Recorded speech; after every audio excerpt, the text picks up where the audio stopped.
Bodies by Farny. So starting off, we're going to boil 13 cups of water. Alright, after the 13 cups of water have come to a boil, I'm going to add 8 bags of this Numi organic tea, the Rooibos, and it is a caffeine-free herbal tisane tea. So we're going to add 8 bags to the 13 cups of water, and then I'm going to add 1 cup of pure cane organic sugar. Let that cool off, and then pour it in this big jar, and then I will add the starter and the SCOBY to it.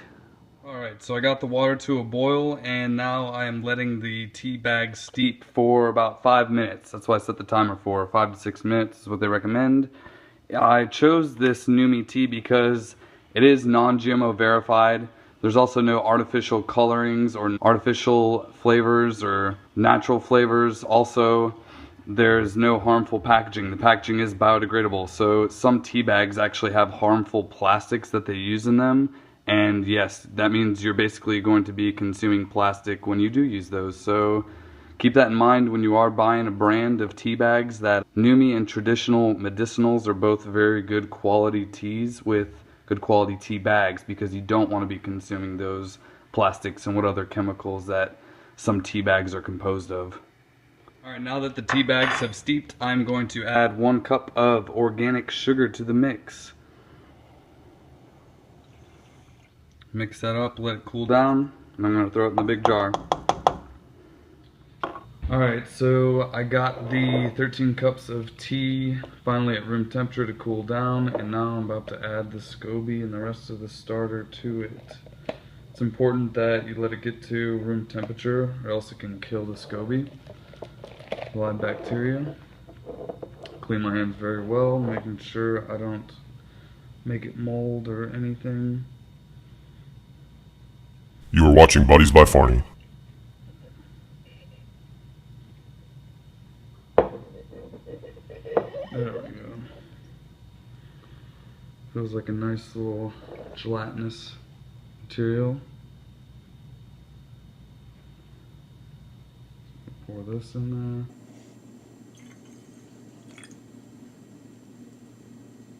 A little drop of that, and I'm going to set this in very nice and gentle, hoping that it doesn't sink.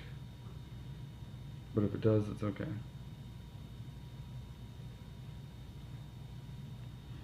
There we go. I'm going to put the rubber band back around it. I'm going to put this in a warm corner of the kitchen and let it sit. Alright, here we are back in the Bodies by Farny kitchen. You can see the second SCOBY growing on top as the other one has sunk to the bottom. Kind of hard to see through the tea. Let me see if I can hit it from a different angle. Maybe you can get in it. There's another one in there from when I made my original SCOBY. So now we got 2 of them. They're friends. Choby and Toby.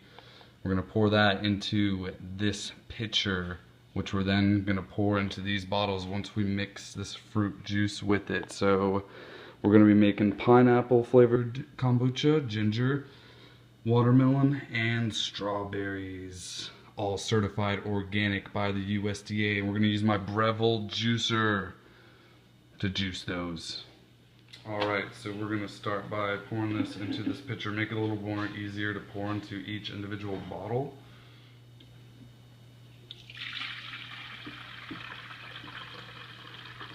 There we go. The SCOBY's still doing good. So this is a gallon of kombucha, and it's filled this pitcher very quickly. We're gonna leave some in there. I can see the culture's getting poured in right now. Ooh. Alright, we're gonna leave some in there to continue to ferment, and we're going to make more batches of kombucha off of this. The double SCOBY action that's going on in there. There's a bigger one on top. Thickness is smaller than the one on the bottom, which is thicker, but it's also not as wide around the circumference. Alright, so we're going to start by pouring the kombucha tea that I've been letting ferment in the fermentation 1 into these bottles, and then we're going to pour the fruit juice in it, just leaving the tiniest space of room, so that's going to eat up the yeast. The sugar from the fruits is going to eat up the yeast, and then it's going to turn the natural carbonation around. It's going to give it that fizz effect to make it nice and fizzy, which is what we are searching for in this whole process of the second fermentation.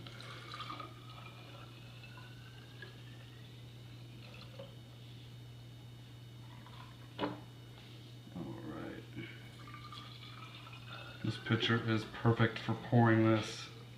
I'm very happy with this right now.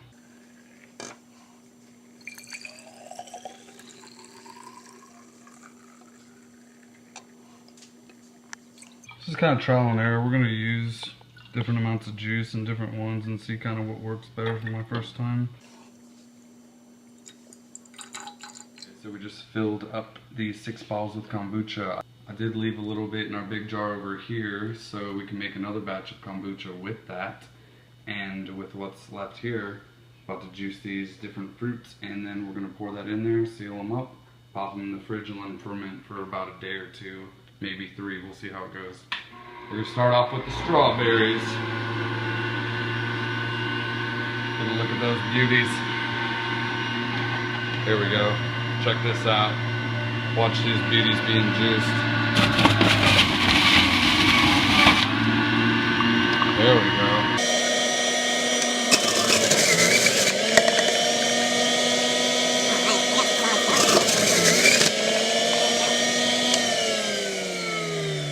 Alright, so that gave us about a yield of 5 fluid ounces of juice. So from there, we'll take that off, come over here, and we're going to pour it in. Let's pour it in the tart cherry melon because I think the red and red go together. Ooh, it likes that.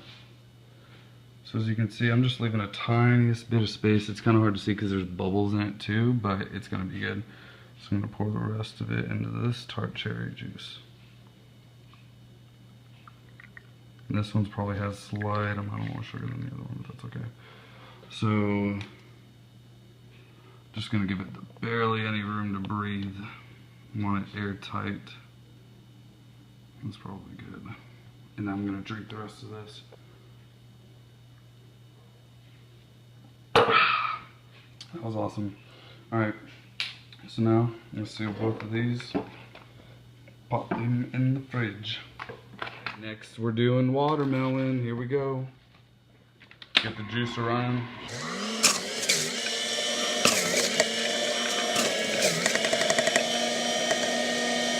You are watching Buddies by Farny. Alright, how much did that yield? About 5 ounces as well. 5 fluid ounces to be correct. For all you math whizzes out there.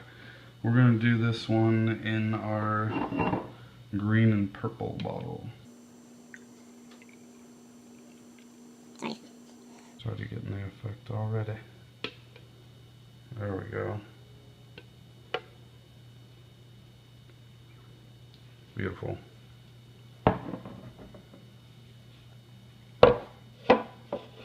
Alright, we're about to mix the watermelon juice with this organic tart cherry juice. So we're going to kind of make a clone of this Buddha's Brew tart cherry melon. Even though they use honeydew melon, we're using watermelon, so we're switching up a bit. Who knows? It's going to be awesome though, I'm sure. So I'm going to pour some of this in first. Probably a good amount of that.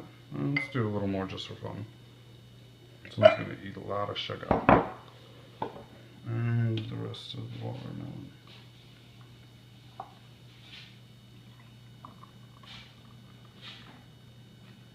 Juicing the pineapple next.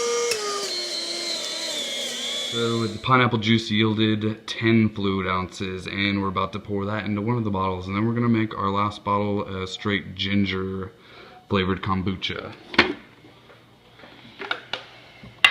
Call it super ginger.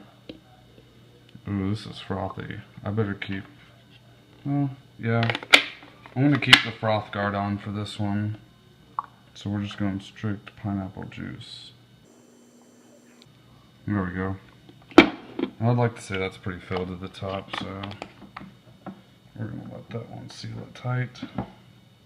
So there we go with our ginger Ginger root. Ginger root doesn't yield too much, but it's very, very potent, so I'm sure we'll be fine. There we go. We're in a rush. We're in a rush to get kombucha in our bellies. There we go, just a little bit of that. It's gonna go a long way. I would prefer a little more juice than that, just because I know it needs more. So that's what we're gonna do. We're gonna juice more ginger root. Juice a little more ginger root, and we're pouring it in to top it off. This one's gonna be very, very potent and powerful. Still would like a little more, but that's fine. We're gonna deal with it. I don't want it to be over gingery, but you know, kind of trial and error. As you can see, this one probably has the least amount of liquid in all of them, as comparing side by side, and you know, it's just one of those things. You see and you learn, and hopefully everything turns out for the best. So we're gonna let you know how they taste when they're all done, and I'm sure they're gonna be super awesome. So get pumped and get excited. Bodies by Farny.